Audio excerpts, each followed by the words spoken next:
22/5/2022ची अव्यक्त बापदादांची अव्यक्त मुरली आहे. रिवाइज डेट आहे 13/2/1991.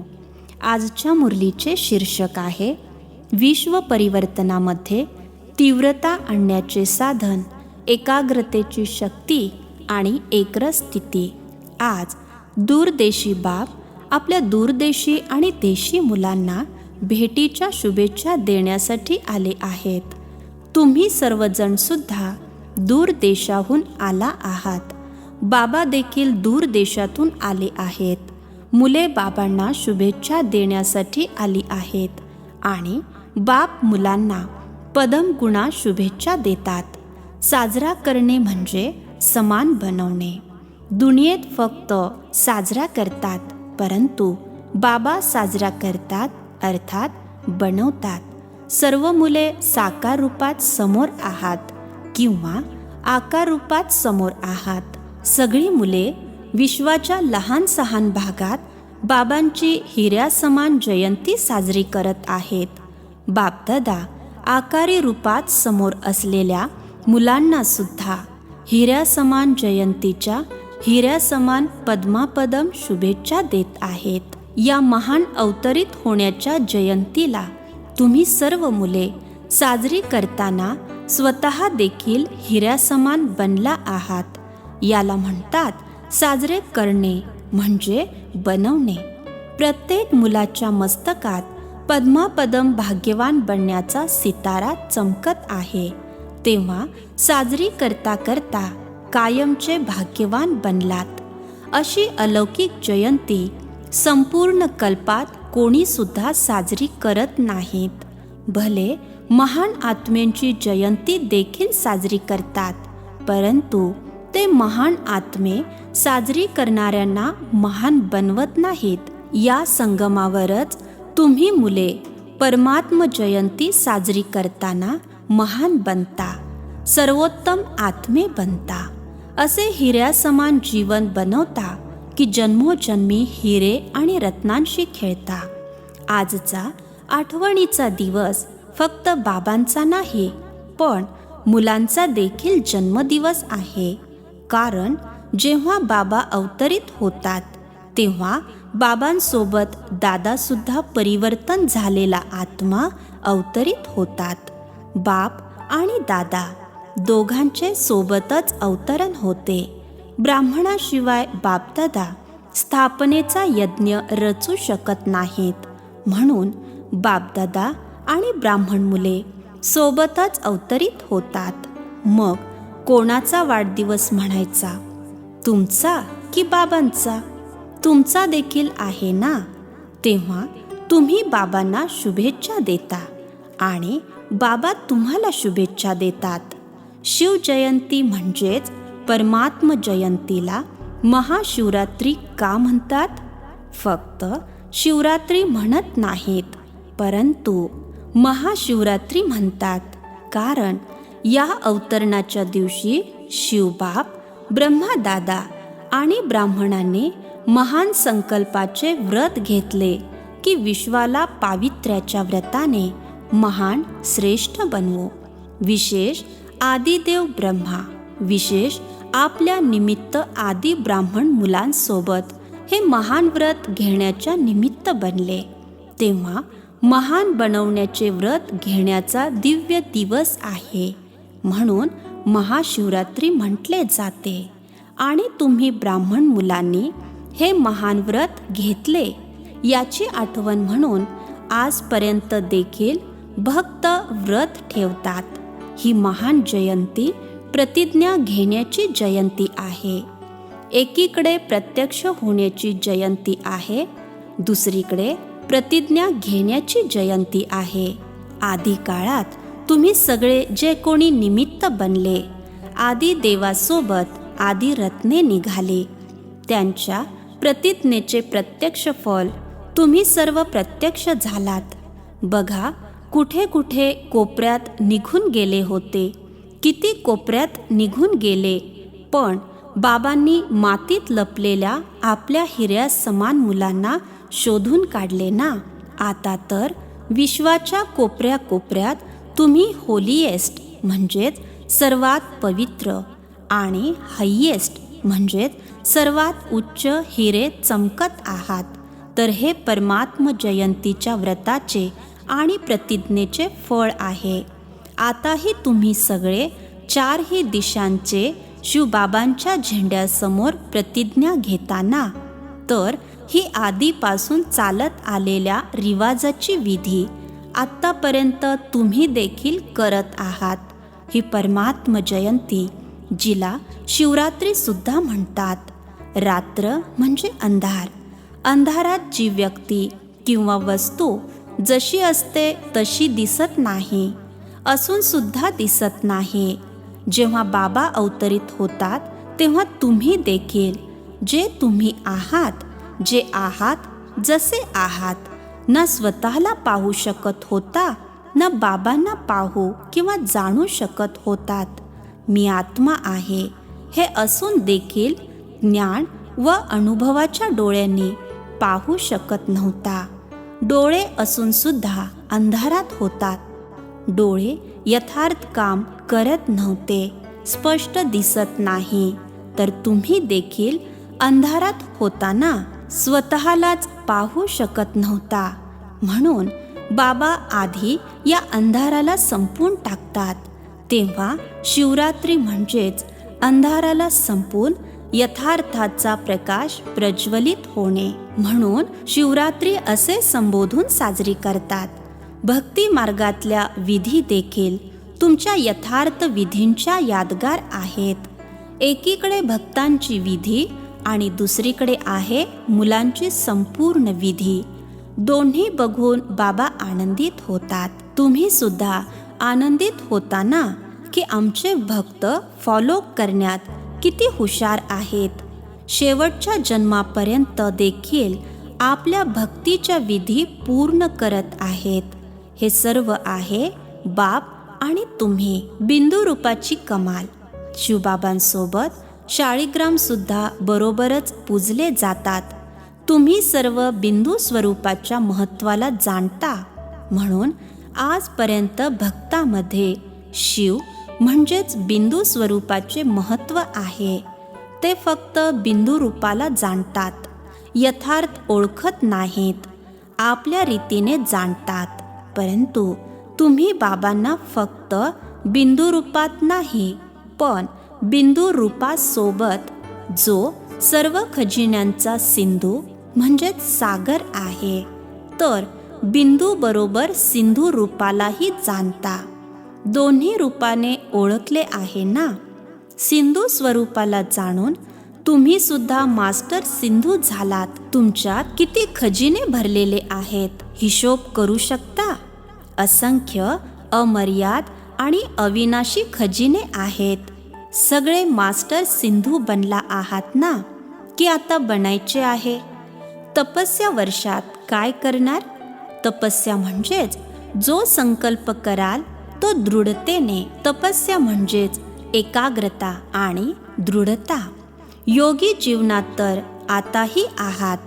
तुम्ही सर्व योगी जीवन असलेले आहात ना, की 8 तास, 6 तास किंवा काही तास योग लावणारे आहात? योगी जीवन तर आहेच. मग खास तपस्या वर्ष का ठेवले आहे? बापदादा सर्व मुलांना योगी जीवन असलेले योगी आत्म्यांच्या रूपात बघतात आणि आहात सुद्धा योगी जीवनात. इतर जीवन तर समाप्त झाले. भरकटलेल्या भोगी जीवनाला थकून निराश होऊन विचारपूर्वक योगी बनला आहात. विचारपूर्वक झाला आहात की कोणाच्या सांगण्यावरून बनला आहात?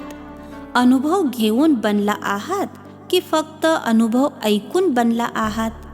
अनुभवी होऊन योगी बनलात की फक्त ऐकले आणि पाहिले तर आवडले? फक्त बघून सौदा केलात की ऐकून सौदा केला आहे? कुठे कोणाकडून फसवले तर गेला नाही आहात? चांगल्या प्रकारे बघितले आहे. आताही पाहून घ्या. कोणती जादू तर लागली नाहीये ना? तिन्ही डोळे उघडून करार केला आहे. कारण बुद्धी देखील नेत्र आहे. हे 2 डोळे आणि बुद्धिरूपी नेत्र तिन्ही उघडून करार केला आहे. सगळे पक्के आहात. सर्व मुले गोड गोड रुहरिहान करतात. म्हणतात, बाबा आपलेच तर आहोत, आणखी कुठेही जाणार तर नाहीच. आणि ज्ञानी योगी जीवनसुद्धा खूप आवडते. परंतु थोडे थोडे कोणत्या ना कोणत्या गोष्टीत सहन करावे लागते. त्यावेळी मन आणि बुद्धी हलचलमध्ये येते. हे कधीपर्यंत होईल, कसे होईल? अशी मध्ये मध्ये जी हलचल होते, मग ती स्वतःशी असेल, सेवेत असेल, सोबत्यांबरोबर असेल, ही हलचल निरंतरतेमध्ये अंतर आणते. मग सहनशक्तीची पर्सेंटेज थोडी कमी होते. आहेत पक्के, पण पक्क्या असणाऱ्याला देखील कधीकधी या गोष्टी हलवून टाकतात.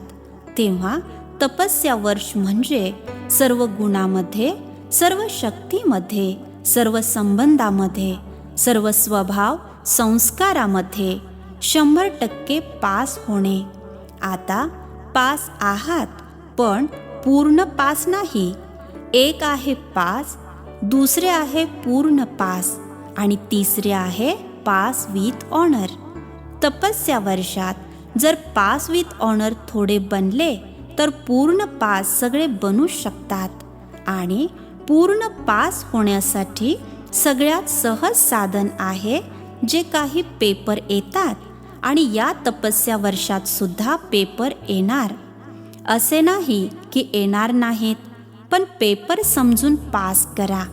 परिस्थितीला परिस्थिती समजू नका, पेपर समजा. पेपरमधील प्रश्नाच्या विस्तारात जात नाहीत. हा का आला, कसा आला, कोणी केले. पास होण्याचा विचार करून पेपर पार करतात. तेव्हा पेपर समजून पास करा. हे काय झाले, असे होते का? किंवा स्वतःच्या कमकुवतपणात देखील असा विचार नका करू की हे तर होतच राहते. स्वतःसाठी विचार करता, हे तर होतच, इतके तर होणारच. आणि दुसऱ्यांसाठी विचार करता, हे का केले, असे काय केले. या सगळ्या गोष्टींना पेपर समजून पूर्ण पास होण्याचे लक्ष ठेवून पास करा.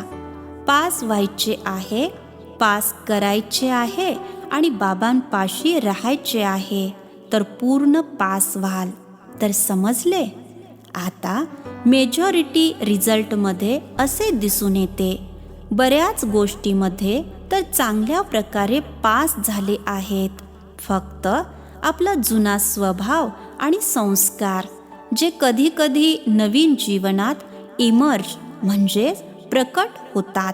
आपल्या आणि दुसऱ्यांच्या स्वभाव संस्काराची देखील टक्कर होते. आपला कमकुवत संस्कार दुसऱ्यांच्या संस्काराशी टक्कर खातो. ही कमजोरी आता विशेषतः आपल्या ध्येयापर्यंत पोचण्यामध्ये विघ्न घालते. पूर्ण पासच्या ऐवजी पास मार्क्स मिळवून देते. तर आता स्वतःच्या स्वभाव संस्कारांना संकल्प आणि कर्मात आणू नका आणि दुसऱ्यांच्याही स्वभाव व संस्काराबरोबर टक्कर होऊ देऊ नका.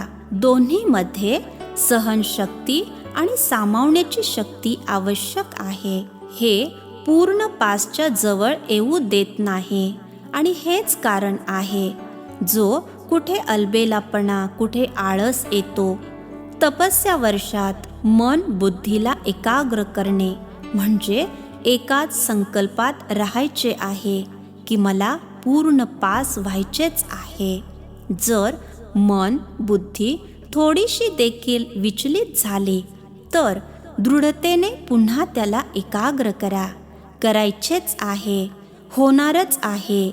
या सर्व ज्या काही कमतरता आहेत त्यांना तपस्येच्या योग अग्नीमध्ये भस्म करा. योग अग्नी प्रज्वलित झाला आहे. लगनच्या अग्नीमध्ये आता देखील राहता, पण कधीकधी अग्नी थोड्या टक्क्यांनी कमी होतो. विझत नाही, कमी होतो. पेटलेल्या आगीत जी वस्तू टाकाल ती एकतर परिवर्तन होईल किंवा भस्म होऊन जाईल. परिवर्तन आणि भस्म करणे दोन्ही तीव्र अग्नी हवा. योग अग्नी आहे. लगनची अग्नीसुद्धा जागृत आहे, परंतु सदैव तीव्र असावी. कधी तीव्र कधी कमी नाही. जसे इथे स्थूल आगीत सुद्धा जर कोणतीही चीज चांगली बनवू इच्छिता आणि वेळेवर बनवू इच्छिता तर अग्नीला तेवढेच प्रखर ठेवतात, ज्यामुळे ती वस्तू वेळेवर आणि चांगली तयार होईल. जर मध्येच आग विझली तर वेळेवर वस्तू तयार होऊ शकेल? भले ती वस्तू तयार होईल, पण वेळेवर नाही. तेव्हा तुमचा योग अग्नी देखील मध्ये मध्ये ढिला होतो. तर मग संपन्न बनाल, परंतु शेवटी बनाल. शेवटी संपन्न बनणाऱ्याला फास्ट आणि फर्स्ट म्हणजेच प्रथम राज्यभाग्याचा अधिकार मिळू शकत नाही. तुम्हा सर्वांचे लक्ष पहिल्या जन्मात राज्यभाग्य करण्याचे आहे की दुसऱ्या तिसऱ्या जन्मात येणार? पहिल्या जन्मात यायचे आहे ना. तपस्या वर्ष म्हणजे फास्ट पुरुषार्थ करून फर्स्ट म्हणजे पहिल्या जन्मात फर्स्ट नंबर आत्म्यांसोबत राज्यात येणे. घरी सोबत चलायचे आहे ना. पुन्हा राज्यात सुद्धा ब्रह्माबाबांच्या बरोबर यायचे आहे. मग कळले तपस्या वर्ष का ठेवले आहे? एकाग्रतेची शक्ती वाढवा. आता देखील इच्छा नसतानाही व्यर्थ चालते. व्यर्थाचे पारडे काही काही वेळेस शुद्ध श्रेष्ठ संकल्पांपेक्षा जड होते.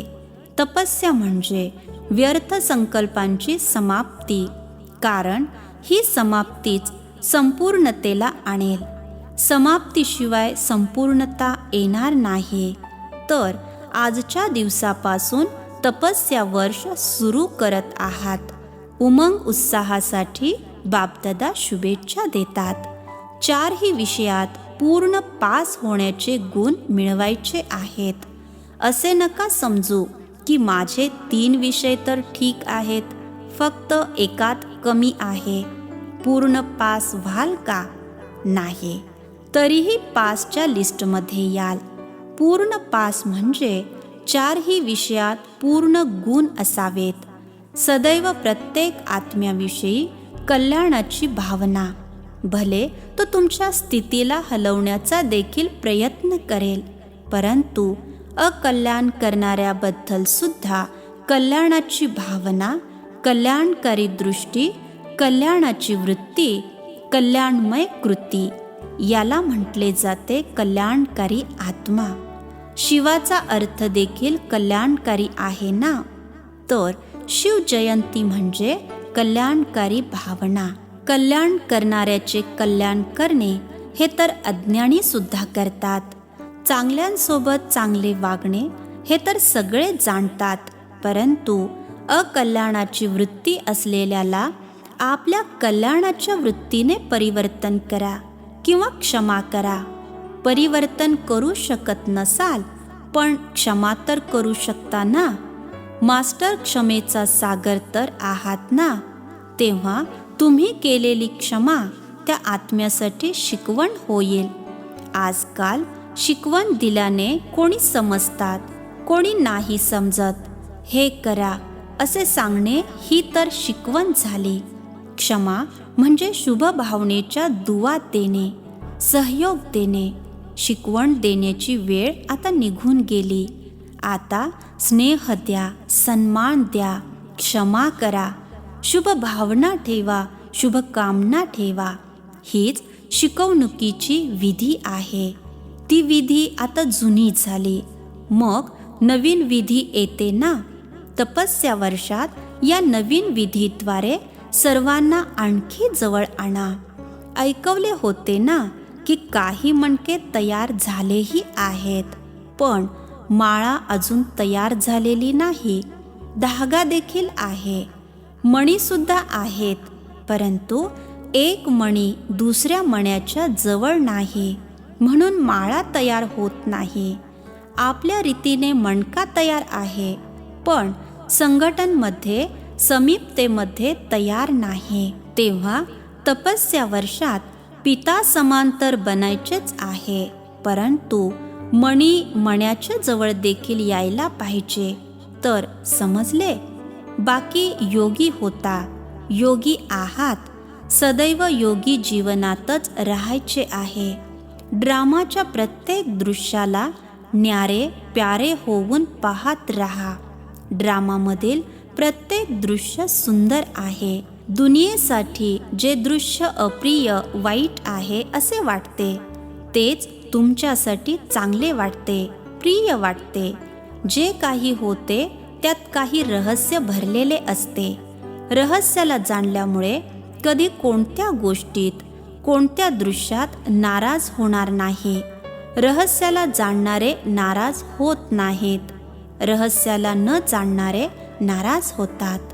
डबल विदेशी देखील यावेळी शिवजयंती साजरी करण्यासाठी वेळेवर पोचले आहेत.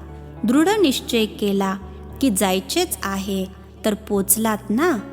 जावे की न जावे हा विचार करणारे राहून गेले. आता तर हे काहीच नाही, आता होणार आहे.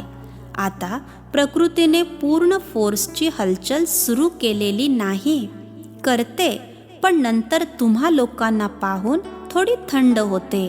ती देखील घाबरते की माझे मालक तयार नाहीत, कोणाची दासी बनू. निर्भय आहात ना, घाबरणारे तर नाही आहात ना. लोक मरणाला घाबरतात आणि तुम्ही तर आहातच मरण पावलेले. जुन्या दुनियेतून मेले आहात ना, नवीन दुनियेत जगता. जुन्या दुनियेतून मेले आहात तर मेलेल्याला मरणाचे काय भय वाटणार.